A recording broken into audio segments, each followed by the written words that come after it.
This Day in Sports History. This episode is brought to you by the Sterling Soap Company. I'm a big fan of shave soap. I've been using different brands for years, and I recently gave Sterling's shave soaps a try, and I've been very happy with the results. Sterling's shave soaps give you a great lather and a frictionless feel that allows the razor to glide right over the skin for a super close shave. No skin irritation and a clean, refreshing feel with no soapy residue after. I can tell you without a doubt, it's simply the best shave I've ever had. And my wife has noticed too. And here's the thing. With the ability to purchase 1-ounce sample pucks, you can try out different scents to find the right one for you. Give Sterling Soap a try today. Visit sterlingsoap.com. That's STIRLING soap.com. Welcome back to This Day in Sports History, a member of the Sports History Network. And hey, we're giving away a $50 gift card to Home Field Apparel. Head on over to sportshistorynetwork.com/giveaways for your chance to win. All that's required is your email address, and you can opt out at any time. That's sportshistorynetwork.com/giveaways. I've also put a link in the show notes. All right, so you've probably noticed I uploaded 2 episodes for today. Look, I'm a golf fan and a Ben Hogan fan, and, this day was a big one in the life of Hogan, in that it was almost the end of it. Well, the episode about Hogan and what happened on this day is a standalone. It's written with a slightly different tone and style, and it just didn't seem to fit with what I've been doing recently. So, give it a listen if you have time, but now it's time for today's regular episode. It's February 2nd, and on this day in 2019, it was one of the worst basketball games in the history of the shot clock era. There's supposed to be an advantage of playing at home, right? It's usually a minimum of a 3-point boost on betting lines. NC State could have used all of those points on this night because they were not able to generate much on their own. The Virginia Tech Hokies were in town for a Saturday showdown at the RBC Center. The Hokies were ranked number 12 in the country, but they were less than 2 weeks removed from a 21-point loss to the Tar Heels in which they'd given up 103 points. The Wolfpack came into this game as the 23rd ranked team in the country, but they were fresh off of a frustrating 66-65 overtime loss to number 3 Virginia. They were averaging 84 points a game at this point in the year. So it is a little perplexing how badly things went for the Pack on this day. Now, here's a good example of how things went. Tech is up 13-6 at this point with about 7 minutes to play in the first half. Edie coming off 7 points, an ACC high against Miami. Here's Helms. Daniels on the offensive glass. Rejected by Blackshear. Open to the corner, Bryce. Dorn perseveres inside. This is unbelievable. Can the Wolfpack pay it off?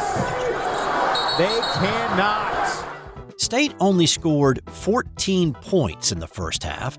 Virginia Tech was only slightly better, putting 20 on the board. Now, at some point, you just expect the lid to be lifted off the basket.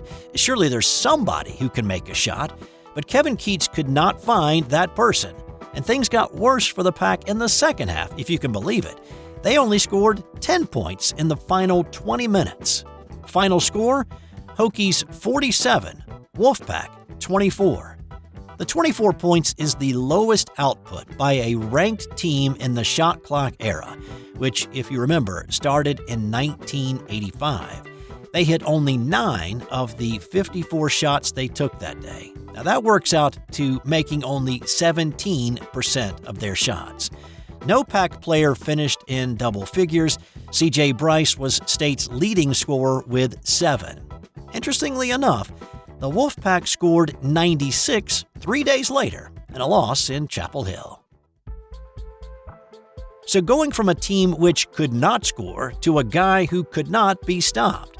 On this day in 1954, Clarence Bevo Francis scored 113 points in a college basketball game. Now, to say Bevo Francis saved tiny Rio Grande College from going bankrupt would not be an overstatement at all.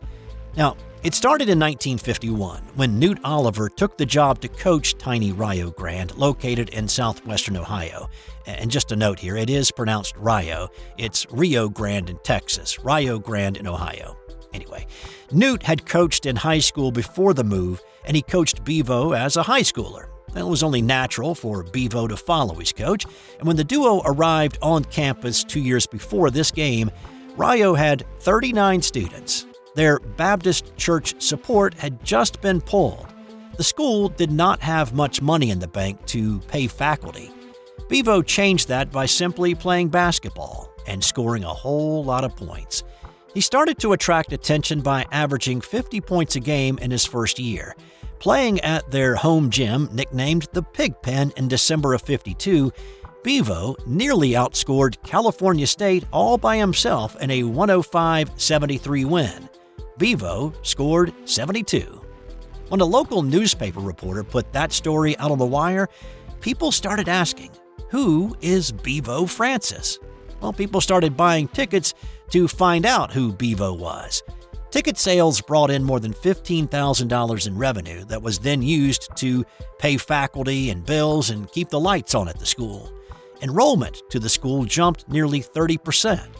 In 1953, there was a packed house at the Pig Pen for a January game that watched Bevo score 116 points. While it was a witnessed event in a regular college game, the score was never entered into the record book, and it was not recognized by the NCAA. The buzz continued, though, and more people came to see Bevo play basketball. Newt wanted his team to get more notice, though, and he wanted Bevo to show what he could do against tougher competition.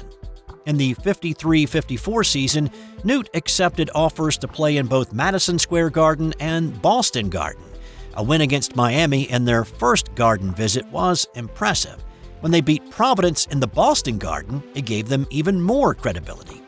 They even beat the reigning ACC champions, the Wake Forest Demon Deacons, on that trip. And the team made another $10,000 contribution to the school's coffers after that trip to once again keep the school going. So on this night, Rio was taking on Hillsdale College from Michigan, and once again the gym was packed. Bevo had 43 by halftime. He poured in another 34 in the third quarter, and in the final quarter, Bevo scored an average of 2 points every 30 seconds. When the final horn sounded, Rio Grande had won 134-91, and Bevo had officially scored 113 points. He hit 38 of 70 shots and was 37 of 45 from the free throw line. It is still the official record for a college basketball game, and the ball that Bevo Francis scored all those points with on this day is on display at the Naismith Basketball Hall of Fame in Springfield, Massachusetts. Let's keep that crazy stat train going with what happened on this day in the NBA in 1968. Wilt Chamberlain had what is called a triple-double. He scored 22 points, grabbed 25 rebounds, and he dished out 21 assists in a 10-point win over the Detroit Pistons. It stood as the only 20-20-20 triple-double until Russell Westbrook did it in April of 2019. And I'll finish it off with this story from 1997. Now, I don't talk much horse racing unless it's Derby time or there's a Triple Crown hopeful to mention, but on this day in 1997, a horse by the name of Frisk Me Now lined up at the starting gate at Hialeah's Gulfstream Park as a 106-1 long shot in the $100,000 Hutcheson Stakes. This was a race for 3-year-olds, and just a couple of gates away was an early Kentucky Derby favorite named Ordway, who was among the favorites in this race at 9-5. Confide was the favorite, and the stallion got out to an early lead, but Frisk Me Now tracked down Confide and beat him by 3/4 of a length to win the big money. It just goes to show you, no matter the odds, you can't win if you don't play.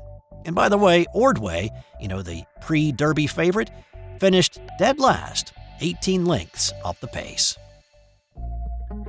And time now for today's That's Got Nothing to Do with Sports fun fact. 2 years before John Wilkes Booth assassinated Abraham Lincoln, Edwin Booth, J.W.'s brother, saved the life of Robert Todd Lincoln, son of the president, on a train platform. Robert had been pressed up against a train while it lurched forward, and it spun him.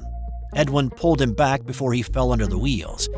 Robert recognized the then famous actor, and he wrote him a thank you note, who did not realize until he got the letter that he'd actually saved the life of the president's son.